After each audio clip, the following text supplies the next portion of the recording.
और जो सिंहासन पर बैठा था उसने कहा कि देख, मैं सब कुछ नया कर देता हूं। आज हम प्रकाशित वाक्य के 21वें अध्याय के ऊपर अपना ध्यान केंद्रित करने जा रहे हैं और आज हम इस बात को समझने जा रहे हैं कि प्रकाशित वाक्य के 21वें अध्याय में यूहन्ना ने कौन से भेदों को हमको बताने का प्रयास किया है।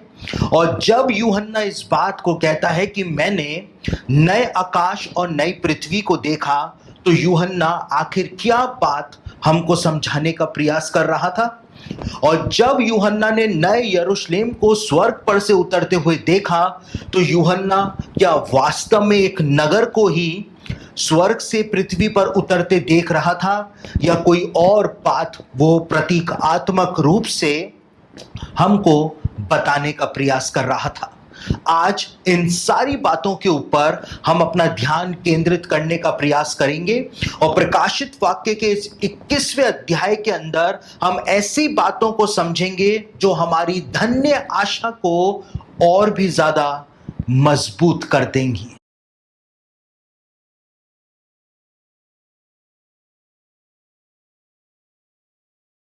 अब हम प्रकाशित वाक्य के 21वें अध्याय की व्याख्या को समझने जा रहे हैं और अब हम इस बात को समझने और जानने जा रहे हैं कि प्रकाशित वाक्य के 21वें अध्याय में यूहन्ना ने आखिर कौन सी बातों को छिपाया है और कौन से भेदों को हमें बताने का प्रयास यूहन्ना के द्वारा किया गया है।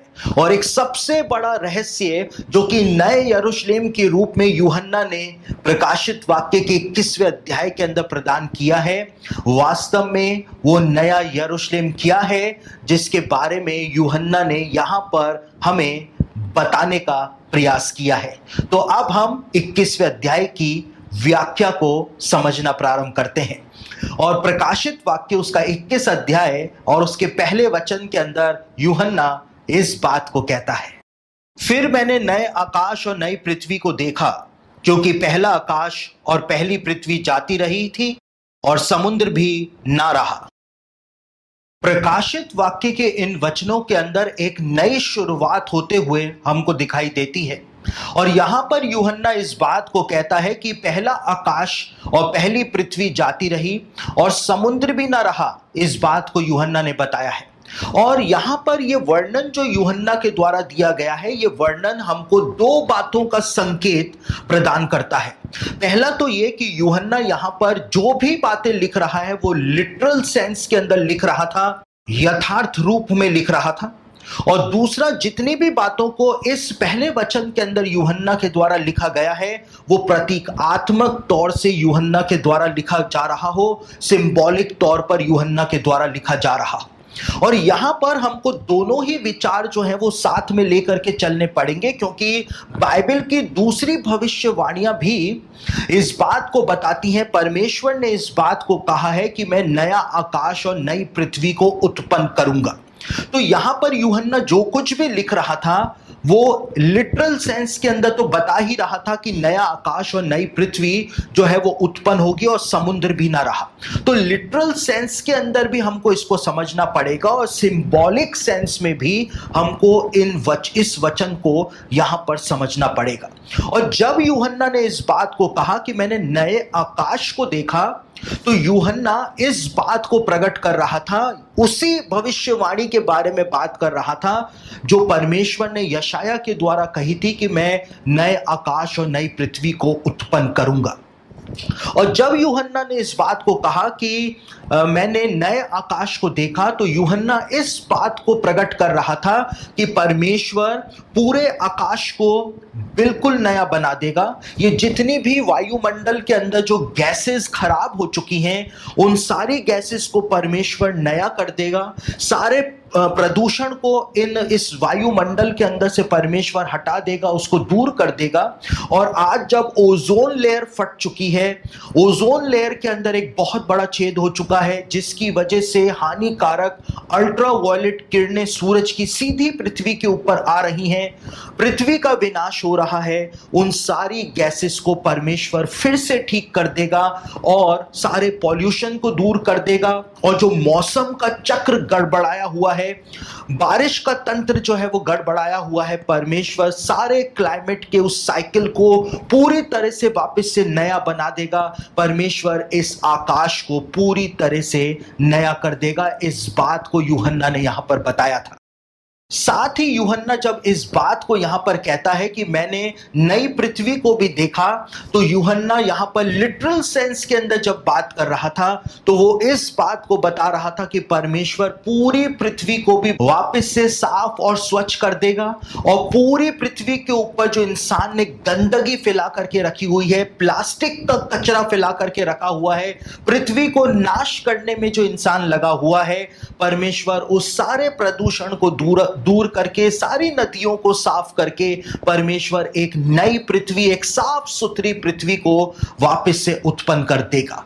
और उसके बाद जब यूहन्ना ने इस बात को कहा कि समुद्र भी ना रहा, तो कई सारे प्रोफेसी एक्सपर्ट्स इस बात को मानते हैं कि जब सारे विश्वासियों का पुनरुत्थान हो जाएगा और एक बहुत बड़ी जनसंख्या पृथ्वी के ऊपर रहेगी, तो परमेश्वर समुद्र को पीछे हटा करके जो लैंडस्केप है उसको बड़ा कर देगा। और वही बात वो यहां पर बताई गई है। तो यूहन्ना द्वारा कहा गया ये वचन जो है, इस बात को जो यूहन्ना ने लिखा उसको यदि हम लिटरल सेंस के अंदर समझें तो यही अर्थ जो है वो निकल करके सामने आता है। लेकिन यदि हम इसको सिंबॉलिक सेंस के अंदर समझें, प्रतीकात्मक रूप से इसको समझने की कोशिश करें, तो एक और सेंस जो है वो हमारे सामने निकल करके आना शुरू हो जाता है। यहां पर जब यूहन्ना ने कहा कि मैंने नए आकाश को देखा, तो जैसा कि बीते अध्याय का अध्ययन करते समय मैंने आपको बताया था कि शैतान का अधिकार जो है वो आकाश के अंदर पाया जाता है। शैतान जो है उसने प्लैनेट्स पर, स्टार्स के ऊपर अपना अधिकार कायम किया हुआ है और उसी जगह को बाइबल के अंदर दूसरा स्वर्ग कहा जाता है। और जब यहां पर यूहन्ना ने इस बात को कहा कि मैंने नए आकाश को देखा, तो यूहन्ना इस बात को प्रतीकात्मक रूप से बताने का प्रयास कर रहा था कि शैतान का अधिकार जो प्लैनेट्स पर, आसमान के अंदर पाया जाता है, और जिसके लिए पौलुस ने कहा कि शैतान अंधकार के, आकाश के अंधकार का हाकिम है, उसका सारा अधिकार जो है और उसके दूतों का सारा अधिकार जो है वो यीशु मसीह के द्वारा छीन लिया जाएगा।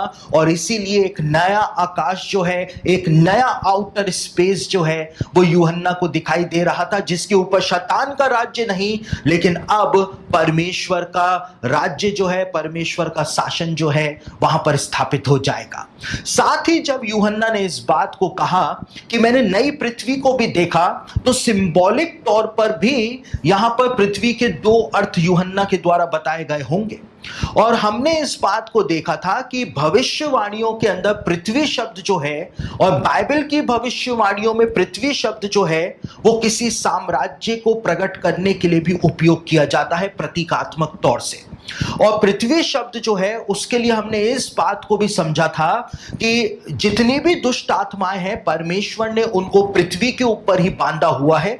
और जब यूहन्ना इस बात को कहता है कि मैंने नई पृथ्वी को देखा, तो दुष्ट आत्माएं जो कि पृथ्वी के साथ बंधी हुई हैं, यीशु मसीह के द्वारा उन सारी दुष्ट आत्माओं को भी पृथ्वी पे से लेकर के अथाह कुंड के अंदर डाल दिया जाएगा, आग की झील के अंदर डाल दिया जाएगा, और पृथ्वी जो है वो दुष्ट आत्माओं से मुक्त हो जाएगी।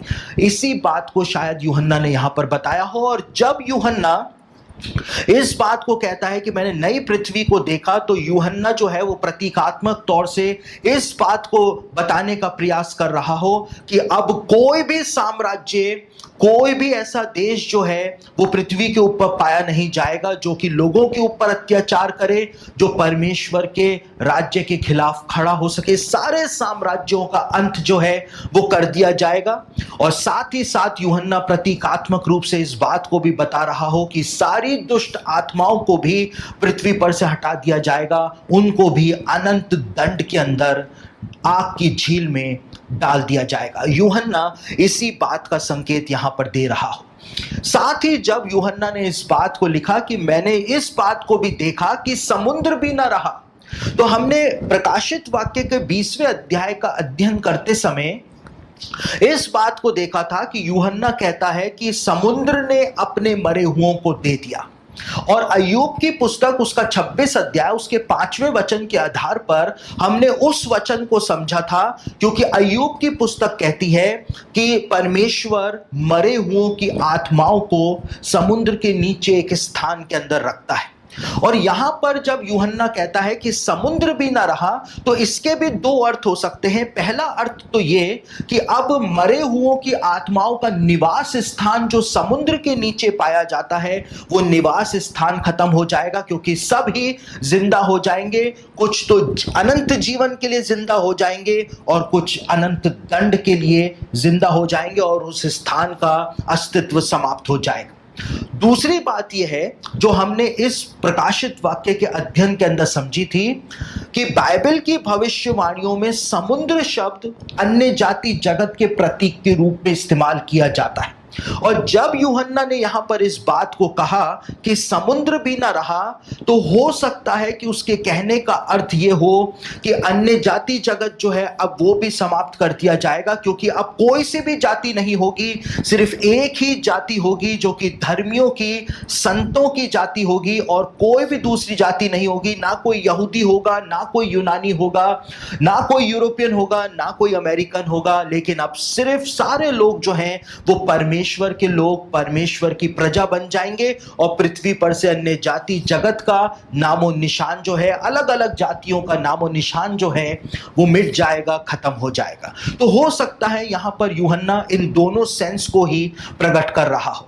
तो प्रकाशित वाक्य उसका 21 अध्याय उसके पहले वचन के अंदर यूहन्ना जो था वो हमको यथार्थ बात भी बता रहा था कि एक नया आकाश और नई पृथ्वी उत्पन्न होगी। साथ ही साथ यूहन्ना जो था वो हमको ये बात भी बताने का प्रयास कर रहा था, सिंबॉलिकली बताने का प्रयास कर रहा था कि यीशु मसीह सिर्फ यथार्थ रूप में काम नहीं करेगा, लेकिन वो दूसरे रूप में भी काम करेगा, और परमेश्वर का वो डिवाइन प्लान जो है, परमेश्वर की युगों की योजना जो है, वो अंत है यीशु मसीह के द्वारा यहां पर आकर के पूरी कर दी जाएगी। आगे यूहन्ना इस बात को कहता है, फिर मैंने पवित्र नगर नए यरूशलेम को स्वर्ग से परमेश्वर के पास से उतरते देखा। वह उस दुल्हन के समान थी जो अपने पति के लिए श्रृंगार किए हो। फिर मैंने सिंहासन में से किसी को ऊंचे शब्द से यह कहते हुए सुना, देख, परमेश्वर का डेरा मनुष्यों के बीच में है। वह उनके साथ डेरा करेगा और वे उसके लोग होंगे, और परमेश्वर आप उनके साथ रहेगा और उनका परमेश्वर होगा। वह उनकी आंखों से सब आंसू पोंछ डालेगा, और उसके बाद मृत्यु ना रहेगी, और ना शोक और ना विलाप, ना पीड़ा रहेगी। पहली बातें जाती रही। प्रकाशित वाक्य के इन वचनों के अंदर एक धन्य आशा यूहन्ना के द्वारा कलीसिया को दी जा रही है, और यहां पर यूहन्ना इस बात को कहता है कि परमेश्वर का डेरा, परमेश्वर का तंबू जो है वो विश्वासियों के साथ लग जाएगा, और अब परमेश्वर अपने लोगों के साथ ही वास करेगा, और उसके लोग, उसकी प्रजा जो है वो अपने परमेश्वर के साथ ही वास करेंगे। हम परमेश्वर के साथ ही रहेंगे। इस बात की धन्य आशा यूहन्ना के द्वारा प्रदान की जा रही थी। साथ ही यूहन्ना इस बात को कहता है कि परमेश्वर अपने लोगों की आंखों से सारे आंसू पोंछ डालेगा, उनके सारे दुख दर्द को परमेश्वर दूर कर देगा, परमेश्वर उनको अपना लेगा, और सब कुछ परमेश्वर बदल करके रख देगा, क्योंकि उस समय जब हम परमेश्वर के हो जाएंगे, उसके राज्य में प्रवेश कर जाएंगे, यूहन्ना ने लिखा है उस समय मृत्यु नहीं रहेगी, ना शोक और विलाप होगा। मृत्यु के कारण जो शोक होता है रिश्तेदारों के अंदर, परिजनों के अंदर, वो शोक, वो विलाप जो है वो पूरी तरह से परमेश्वर खत्म कर देगा, क्योंकि परमेश्वर मृत्यु को ही यहाँ पर खत्म कर देगा। और साथ ही यूहन्ना ने बताया है कि कोई भी पीड़ा फिर नहीं रहेगी, यानी कि कोई भी रोग, कोई भी बीमारियां फिर नहीं रहेंगी। लोगों के शरीर जो है पूरी तरह से स्वस्थ रहेंगे। और क्यों रहेंगे? क्योंकि परमेश्वर का डेरा मनुष्यों के बीच में आ जाएगा, परमेश्वर का सामर्थ मनुष्यों के अंदर समा जाएगा। इसकी वजह से सारी पीड़ा का अंत हो जाएगा, सारे रोगों का, सारी तकलीफों का अंत हो जाएगा, हम सब परमेश्वर के हो जाएंगे। और यूहन्ना ने एक और बहुत महत्वपूर्ण बात को यहां पर कहा कि पहली बातें जाती रही, सारी बातें नई हो गई हैं। पहली बातें जाती रही, पुरानी सारी बातें जो हैं वो खत्म हो जाएंगी, सारे श्राप खत्म हो जाएंगे, सारी बीमारियां खत्म हो जाएंगी, सारे दुख तकलीफें खत्म हो जाएंगी, पुरानी सारी बातें खत्म हो जाएंगी। सब कुछ परमेश्वर के लोगों के लिए, परमेश्वर के राज्य के वारिसों के लिए सब कुछ परमेश्वर नया बना करके रख देगा। इस बात को यूहन्ना के द्वारा यहां पर कहा गया। एक धन्य आशा यूहन्ना के द्वारा मसीही लोगों को यहां पर प्रदान की गई थी। आगे यूहन्ना इस बात को कहता है,